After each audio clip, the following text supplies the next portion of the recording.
안녕하세요.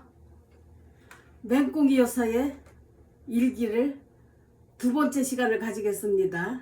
일기보다도 오늘은 옛날에 어렸을 때 집에서 자라오면서 기억됐던 거, 옛날 기억입니다. 옛날 기억을 또 이렇게 적어 보았어요. 아버지와 눈병, 우리가 어렸을 때 일입니다. 지금 생각하면 알레르기가 아닌가 생각이 됩니다. 우리들이 눈이 가렵고 눈이 충혈된 때가 있었습니다. 그리고 눈에 다래끼 날 때도 있었습니다. 우리 오빠가 자주 그랬는데 어쨌든 그런 증세가 있으면 아버지가 치료를 해주시는데 그 비법은 지금 생각해도 참 이상합니다. 아침 해가 막 떠오르려고 할 때 굴뚝으로 우리를 데려가십니다. 그리고 흰 종이에 사람 얼굴을 그리시고 그리고 아픈 쪽 눈에다가 뭐라고 주문을 외우십니다. 그리고는 바느질하는 그 바늘을 아픈 쪽 눈에 찔러 놓습니다. 그 벽에 붙여 놓는 거예요. 약도 없습니다. 그러고 나면은 3, 4일이 있으면 깜짝같이 사라집니다. 그리고 화롯불에 두꺼운 종이를 돌돌 말아서 적외선이 옛날에는 없으니까 참 지혜롭게 그런 방법을 쓰셨던 것 같아요. 화롯불에 종이를 돌돌 말아가지고 따뜻한 기운을 눈에다가 쏘여주는 대로 이렇게 눈에다가 화롯불을 이렇게 앞에다 놓고 그렇게 해주면은 종이 그 관을 통해서 눈에다가 이렇게 한참 쏘여주면은 눈병이 깜짝같이 사라지는 것이었습니다. 다른 집 아이들도 눈병이 나면 우리 집에 데려와가지고 아버지한테 그렇게 해달라고 하면은 그런 방법으로 다 눈을 치료해 준 적도 있었습니다. 그리고 눈 다래끼가 나면은 애들끼리 다들 옛날 분들은 다 해보셨을 거예요. 길에다가 돌로 이렇게 소처럼 이렇게 만들어요. 소처럼 만들어가지고 다래끼 난 그 아픈 눈을 속눈썹을 뽑아가지고 그 돌솥에다 이렇게 놓으면은 누군가 그 돌을 발로 지나가다가 이렇게 툭 차면은 건드리기만 해도 영락없이 그 발로 찬 사람이 눈 다래끼가 나더라고요. 이 눈병이 그쪽으로 옮겨간다는 뜻이겠지요? 먼저 사람은 다래끼가 없어지는 것이다. 지금 생각해도 참 이상한 일입니다. 동네 애들끼리 몰래 돌솥을 만들어 놓고 몰래 숨어서 누가 발로 차나 하고 지켜보면은 남자애들이 냅다 걷어 차는 것입니다. 그때 우리들은 일제히 튀어나와서 큰일 났다고 하면서 눈 다래끼가 너한테 이제 옮겨간다고 애들이 다 그렇게 이제 합창을 하다시피 했어요. 그래 지금 생각하면 우리 아버지는 엄하실 때는 굉장히 엄하셨었고 애들한테는 신경을 많이 써주신 것 같습니다. 내가 어렸을 때 긴 머리였었는데 머리가 길었어요. 제 동생하고 저는. 엄마가 머리 빗겨준 기억은 없어요. 2, 3일에 한 번씩 아버지가 찬빗으로 살짝 빗겨 내리십니다. 빗겨 내리셔서 뒤로 그냥 꽉 이렇게 말머리처럼 이렇게 묶어주면은 얼마나 꽉꽉 묶었는지 눈도 감을 수가 없었어요. 그 정도로 이 머리 속이 들렸었어요. 얼마나 꽉 묶어줬는지. 시골에서 매일 머리 빗겨주기가 시간이 없으니까 이틀이나 3일에 한 번씩 그렇게 머리를 빗겨주시고 댕기러서 콕콕 이렇게 따주셨어요. 아버지가. 참 지금 생각하면 좀 보기 드문 그때 시절의 아버지인데 저희 아버지는 그런 거는 정말 잘해주셨어요. 아침마다 동생과 저를 그렇게 앉혀놓고 머리를 깨끗하게 이렇게 찬빗으로 빗어가지고 이렇게 짬마고 밑으로 따서 댕기놓고 따가지고 그렇게 놀게 해준 그런 기억이 납니다. 아버지에 대한 기억은 여기까지입니다. 그리고 다음에는 제 친구 수님이의 죽음입니다. 우리 동네 수님이라는 친구가 있었는데 어찌나 믿음이 좋은지 주일학교에 열심히 다니고 전도도 잘한 친구였어요. 저녁에 교회 가자고 하면 나는 무섭다고 안 가겠다고 하면 수님이 친구가 데려다 줄 테니까 꼭 오라고 말을 하는 것이었어요. 그때가 아마 2, 3학년쯤 됐을 때였을 겁니다. 그럼 교회 가서 예배가 끝나면 전기불도 없으니까 깜깜했죠. 시골은 뭐 전기불이 없으니까 저녁에는 아주 그냥 완전 깜깜한 절벽입니다. 달빛을 이용해서 그 수림이 친구랑 우리 집을 함께 오면, 우리 집이 가까이 오면 난 달리기 시작합니다. 우리 집이 가까워지면 막 달려가는 거예요. 그래서 수림이는 그 밑에서 다 갔니? 다 갔냐? 그렇게 이야기를 하면은 나는 방문을 열고 두 발을 다 들여 놓고서 문 열고는 다 왔다고. 그때서 말해주면은 수림이가 자기 집으로 돌아가곤 했습니다.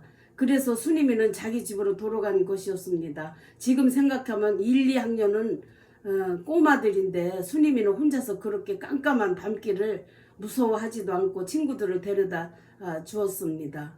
그렇게 착한 수림이가 하루는 고열이 나더니 죽고 말았어요. 생때 같은 친구가 하루아침에 죽은 거예요. 그때는 병원이 없어서 약만 먹었었습니다. 동네 약국에서 해열제 정도 사 먹은 것이 치료의 전부였다고 할 수 있었지요. 그런데 수님이 죽은 시체를 우리들이 학교 가는 그 길 있는 데다가 묻어 주었어요. 얼마나 무섭던지. 날마다 학교 가고 비가 올 때 그런 때는 더 무서웠어요. 혼자서 학교에 오고 갈 때면 더욱 진짜 무서워서 아주 진저리를 치면서 학교를 다닌 기억이 있습니다. 모든 애들이 무서워서 쩔쩔 맸었다.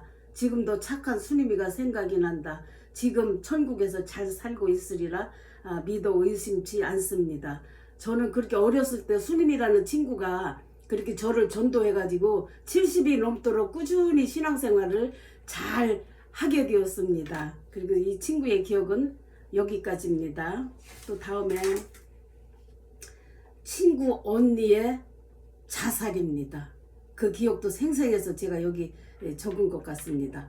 우리 동네는 운마을과 아랫마을이 있다.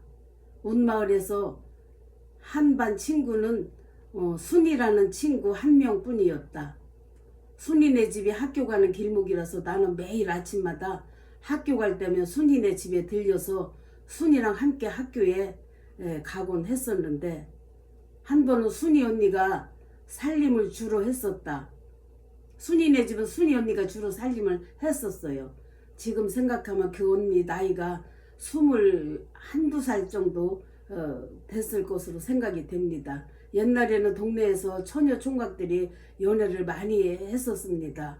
그날 아침도 그 언니 모습이 지금도 눈에 선합니다. 그날 아침에 그 언니의 그 모습이 눈에 선했습니다. 아침상을 방에다 갖다 놓고는 초점 없는 눈으로 먼 산을 응시하던 그 언니의 모습, 허탈하고 매우 쓸쓸한 모습으로 보였습니다. 나는 언니의 모습을 뒤로하고 순이랑 학교에 갔었습니다. 학교가 끝나고 2시쯤 집에 오는데 동네에서 웅성웅성 큰일이 난 건지 어른들이 분주하게 움직이고 있었습니다. 알고 보니 순이 언니가 양잿물을 먹고 자살을 했다는 것입니다. 죽은 언니는 임신을 했었는데 부모님이 알면 난리가 날 것 같고, 누가 양잿물을 먹으면 애가 떨어진다고 해서 양잿물을 먹었었는데 많이 먹었는지 죽었다는 것입니다. 밤중에 어른들께서 멍석에다 돌돌 시신을 말아서 산에다 매장을 했는데, 그때부터 나는 너무 무서움이 날 괴롭히기 시작했습니다. 밤만 되면 너무 무서워서 쩔쩔 맸었습니다. 화장실이 대문 밖에 있었는데 밤에 용변이 마려우면 혼자서는 절대로 못 가고 오빠나 엄마, 가족들이랑 꼭 함께 다녔습니다. 나만 무서운 게 아니라 마을 사람 모두가 무서워했었습니다. 시집도 못 간 처녀가 죽으면 억울해서 귀신이 돼서 떠돌아다닌다는 그런 말을 들었습니다. 그래서 젊은 사람이 죽으면 귀신끼리라도 결혼식을 올려줘서 제 갈 길로 가도록 귀신 결혼식을 했습니다. 순이네 언니도 귀신 결혼식을 했습니다. 옛날에는 피임약 같은 게 없었기 때문에 그 처녀총각들이 그렇게 연애를 하면은, 임신을 하게 되면은 이런 사고가 그렇게 가끔 있었습니다. 참 안타까운 기억입니다. 친구 언니의 죽음은 여기까지입니다. 여기서부터 이제 일기장인 것 같습니다. 저희 큰아들이 장가를 2011년 2월 달에 갔습니다. 오늘이 3월 21일 날입니다. 큰아들이 오늘 차 좀 쓰겠다고 한다. 역곡에 가서 뭘 싣고 올 게 있다고 한다. 장모님께서 시골에서 뭔가를 갖다 놓으신 모양이다. 8시 반쯤 전화가 오기를 몇 시에 출근을 할 거냐고 하기에 9시 40분쯤까지 아들 집 앞으로 오라고 한다. 잠시 후 내가 며느리에게 문자를 넣었다. 9시 반쯤 너네 집에서 커피 한 잔 먹고 가도 되겠냐고 말했다. 한참 있다가 답장이 오기를 어머니 커피는 다음에 드시지요. 문자가 왔다. 아들이 어머님 댁으로 갈 거라고 난 알았다고 답을 해줬다. 내가 간다고 하니까 아들이 우리 집으로 차를 가지러 온다고 하더라고요. 9시 40분쯤 아들이 집으로 왔다. 엄마, 커피 한 잔 주는 것이 부담이냐고 하니까 지금 막 밥 먹고 치우는 중이라 바쁘다고 한다. 이해는 안 됐지만 그런가 보다 생각했다. 차를 타고 오면서 내가 말했다. 남들이 말들 하길 아들은 장가 가면 남이 된다고 하더니 너도 그렇게 되나 보다 하니까 아들이 말하길 엄마가 문자도 안 주고 우리 집에 온다고 안 했으면 되잖아요 한다. 그 말을 듣는 순간 어찌나 서운한지 눈물이 쏙 빠진다. 일부러 간다고 한 것도 아니고 자동차 때문에 아들 집에 갈 수밖에 없지 않았나 말이다. 아들은 나를 상가 앞에 내려주고 자기 집으로 휑하니 돌아갔다. 아들 처음 장가 보내고 저도 시어머니와 초부 시어머니잖아요. 시어머니 돼본 적이 없잖아요. 그렇기 때문에 서로가 잘 모르니까 그런 오해가 싹트기 시작을 하더라고요. 아들과 그 며느리와 시어머니 그 삼각관계가 쉽지가 않더라고요. 그건 그렇고요. 이제 그거는 끝나고 다음 치과 치료입니다. 저는 내 몸 중에 다 건강한데 치과 때문에 그렇게 늘 고생을 하고 경제적으로도 많은 그렇게 경제적 비용을 지불하면서 이렇게 살아가고 있습니다. 요즘 봄꽃들이 한창인데 난 치과 치료로 고생을 하고 있다. 며느리가 함께 가져서 고마웠다. 마음으로 다녔는데 고마운 마음으로 다녔는데 어제는 간단히 소독만 할 것 같아서 가벼운 마음으로 혼자서 병원을 찾았다. 치료를 받는데 그동안 치료받은 것 중에 최고로 힘이 든 것 같았다. 어찌나 아픈지 마취를 했는데도 덜 됐는지 온 전신이 긴장하면서 떨리기 시작했다. 1시간 동안 정말 고생 많이 했었다. 의사 선생님 자신도 힘이 들었다면서 말을 하신다. 운전을 하고 오는데 두 눈에서 뜨거운 눈물이 줄줄 흐른다. 어찌나 욱신거리고 아픈지 눈물이 저절로 흐른다. 가게로 돌아와 탈의실에서 누워있는데 어찌나 아프고 서러운지 혼자서 숨죽여서 흐느끼며 울었다. 한참을 울고 나니 속이 조금은 후련한 것 같았다. 눈물을 닦고 약을 먹었다. 내가 누구를 찾겠나. 계속해서 하나님만을 찾으면서 울었다. 하나님, 과부를 불쌍히 여기시는 하나님, 나 지금 이가 너무 쑤시고 아파요. 빨리 이 고통을 멈추게 해주세요. 그 말만 계속하면서 그냥 울었다. 너무 쑤시니까 10가지 났다. 머리는 띵하지. 배는 고프지. 먹을 수는 없지. 정말 먹지를 못하니까 어떻게 할 수가 없었다. 먹어야지 힘이 나는데 먹지를 못하니까.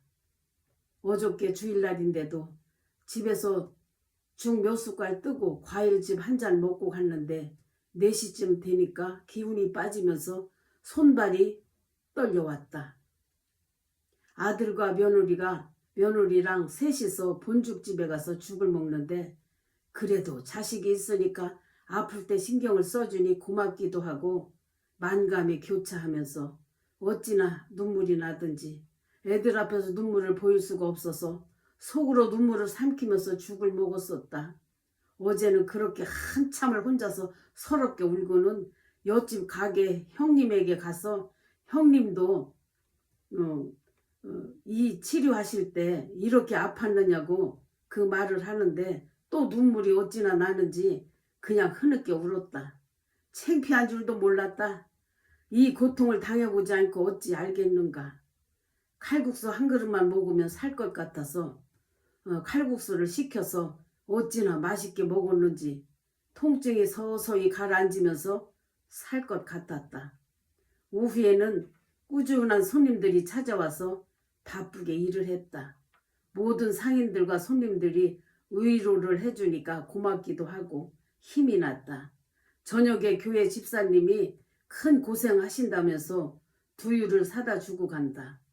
용서하소서 주님, 희망사항이 있습니다.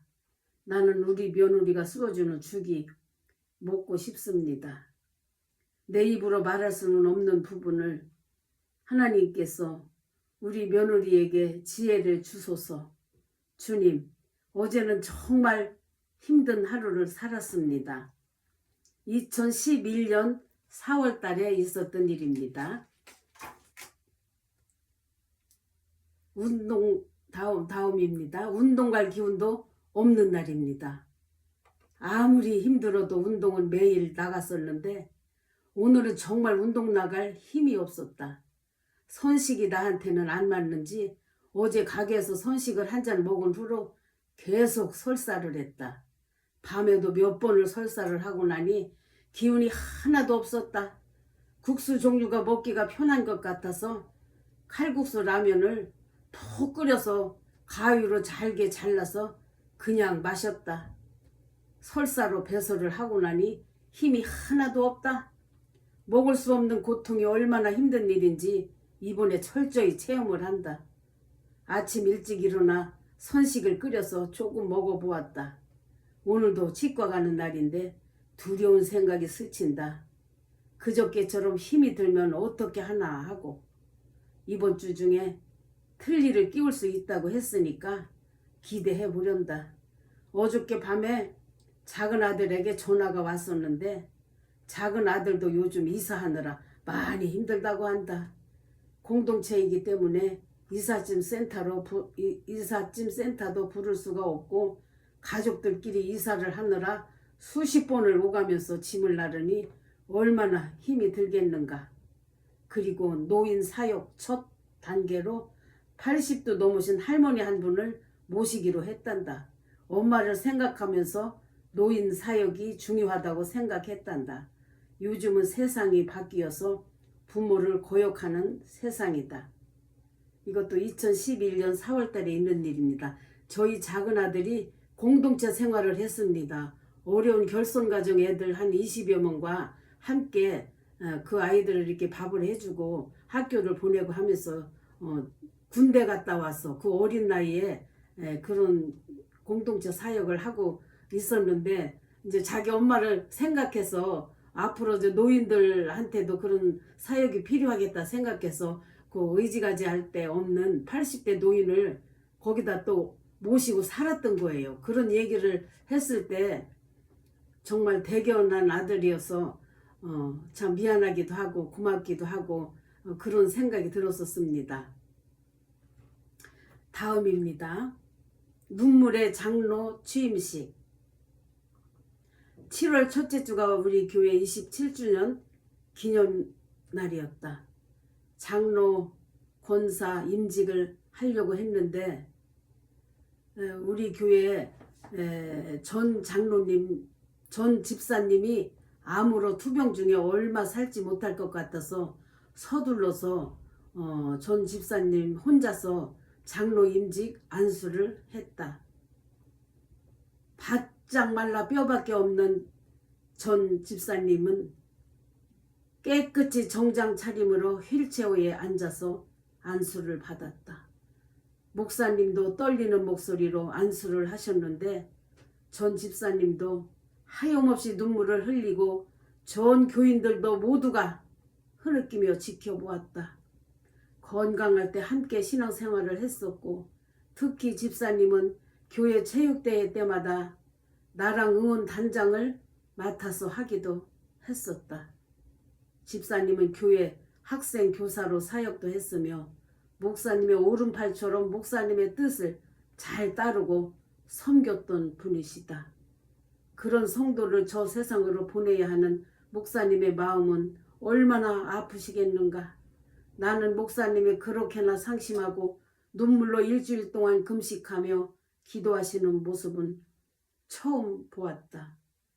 전 집사님은 장로 취임을 마치고 답사를 하는데 그동안 감사하며 구원의 확신이 있어 감사하고 좋은 목사님과 좋은 성도들이 있어서 감사했다고 눈물로 답사를 했다. 끝나고 모든 성도들과 한 사람씩 포옹하며 정말 마지막이 될지도 모를 작별을 고했다. 정말 목사님께서 좋은 영감으로 오늘 이런 단독 장로 취임식을 뜻깊게 치르게 된 것이다. 정말 눈물의 파티였다.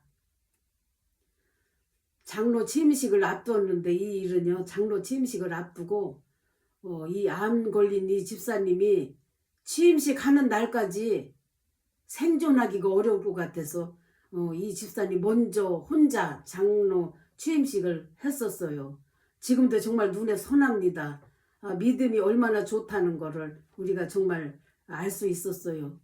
바짝 마른 그 몸에다 그 양복을 걸치니까 허수아비에다 그 옷 입혀놓은 것처럼 그런 식으로 이렇게 말랐더라고요. 자기가 죽어가면서도 자기가 살아서 좋은 목사님과 좋은 성도들과 함께 신앙생활을 하면서 떠나게 되어서 너무나 기쁘고 감사하다고 그렇게 웃으면서 그런 답례를 하시더라고요.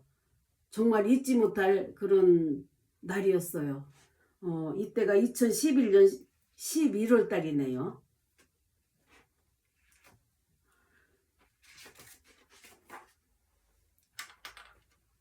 다음은 석촌옷으로 벚꽃놀이입니다. 제목이.